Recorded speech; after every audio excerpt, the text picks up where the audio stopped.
What's good, y'all? This is Esso, Harlem, New York's own, sitting here with y'all on rockforlife.com.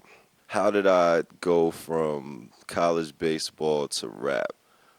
Basically, what happened is I was at Howard University in my junior year. I was starting on the baseball team, playing shortstop and second base. And after my junior season, we all went into like summer vacation and we thought our coach was going to get fired. Nobody thought like anything other than that was going to happen. We already thought we knew who the next coach was going to be and everything. They come out of that athletic department meeting and the whole baseball team, the whole baseball program was canceled. After that, like I just kind of decided I'm going to have to choose one or the other, and it didn't really seem like the baseball thing was going to go the direction that I wanted it to because I wasn't playing college anymore. So like I just didn't have that everyday discipline that I had. So I decided that at that point I was just going to put baseball to the side and focus completely on music.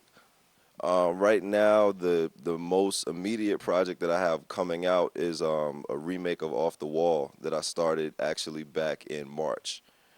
Yeah. So it's kind of crazy. Like the last 4 or 5 months, like obviously because I was listening to the album before we decided to try and tackle it, I've been listening to some form of a Michael Jackson song every single day for the last 5 months.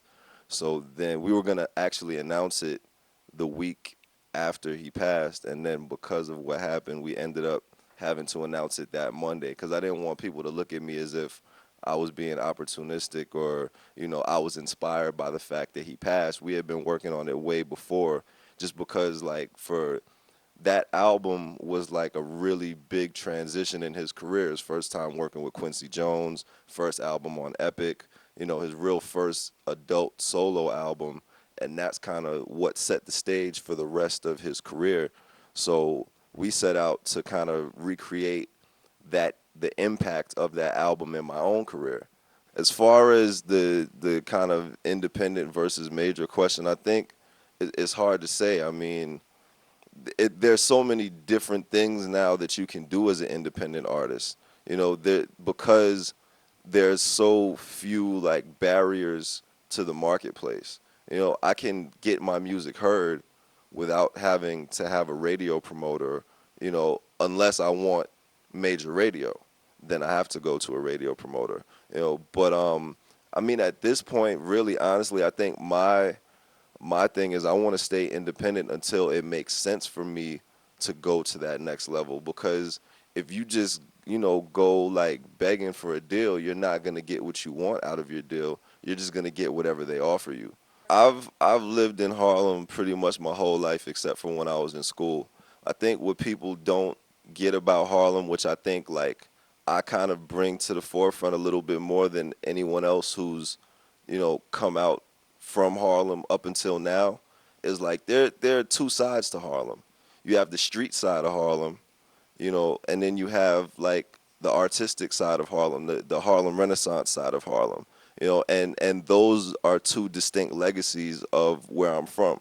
You have the Langston Hughes, County Cullen, Arthur Schomburg, Miles Davis, Dizzy Gillespie side of Harlem, and then you have like the AZ, Alpo, Rich Porter side of Harlem. You have the Cameron and Mace side of Harlem. Like you have, and that's not to say like I grew up on these dudes, but then at the same time, like also just because he's been gone for 10 years, a lot of people forget like Big L was one of the most lyrical dudes of his time, and he was from Harlem. So I think like with me, I just try and blend the two. I think Twitter it can either be a really good thing or a really bad thing. Like for some people, it shows you how much you think they're like in a whole nother stratosphere and they're just a normal person just like you. And then for other people, it's like for a person like me who, you know, a lot of people may not necessarily be familiar with, they get to like see my personality as opposed to just seeing me like blast out a million links all the time.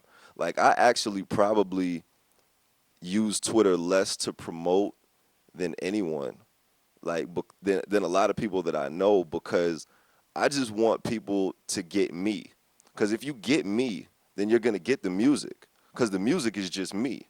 They call me Black James Dean. That there's mean. That's just me. That's what it be. Walk with a limp, but I never broke a bone. Never at home. Shit, I'm always gone. I'm in a different zone like I'm hours ahead. Light years from you, I'm that out of my head. That out of my mind. A pretty rare find. Harlem Renaissance. A born in a different time. Esso McFly. 2015 flow. This is me now. Imagine 10 years, yo. No deal, still VIP when we go. Usually alone. I ain't got that many peers, folks. Keep it cordial and so polite. Try and figure who panties I'ma soak tonight.